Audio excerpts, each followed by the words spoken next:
ప్రతి దగ్గర కూడా జెండా పట్టుకొని అయ్యన్న పాత్ర గారి కోసం, తెలుగుదేశం పార్టీ కోసం, చంద్రబాబు నాయుడు గారి కోసం, నారా లోకేష్ గారి కోసం నిలబడిన కుటుంబ సభ్యులు, నికాసైన నిజాయితీ అయిన కార్యకర్తలందరికీ కూడా పేరు పేరున శిరస ఉంచిన హృదయపూర్వక కృతజ్ఞతలు తెలుపుకుంటున్నాను. కొంచెం అన్యతగా భావించొద్దు. కొంతమంది ఎవరైతే ప్రమాణ స్వీకారం చేయాలో వాళ్ళనే పెళ్ళడం జరిగింది. అందుకనే ముందు వరుసలో సోఫాలు వేసి ముఖ్యమైన నాయకులందరినీ కూడా కూర్చోబెట్టమని నేను రిక్వెస్ట్ చేశాను. అయితే మీకు అందరికీ కొత్తగా చెప్పవసరం లేదు.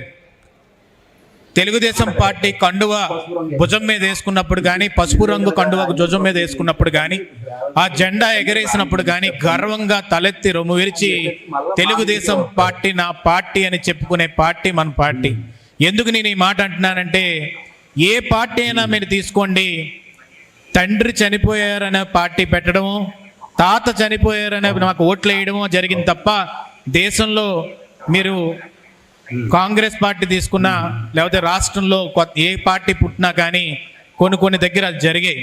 మన అలయన్స్ గురించి నేను మాట్లాడట్లేదు.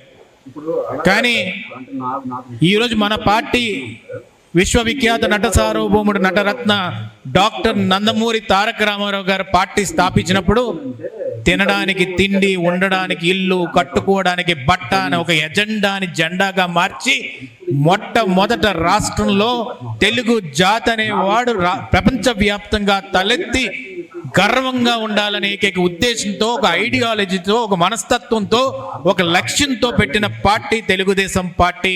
అలాంటి పార్టీకి మనం కార్యకర్తగా ఉండడం అనేది ఎంతో అదృష్టంగా భావించాలని చెప్పి సందర్భంగా చెప్పదలుచుకున్నాను. శ్రామికుడి చెమట నుంచి, మన తెలుగింటి ఆడపడుచుల కంటింటి బొట్టు నుంచి, కర్షక కార్మికుల కండరాల నుంచి, యువ రక్తం నుంచి, అన్నార్థుల ఆకలి మంటల నుంచి, రైతు కూలీల కంటి మంటల నుంచి పుట్టింది ఈ తెలుగుదేశం పార్టీ అని చెప్పి అన్న నందమూరి తారక రామారావు గారు పార్టీ స్థాపించినప్పుడు ఎంతో గర్వంగా చెప్పాడు.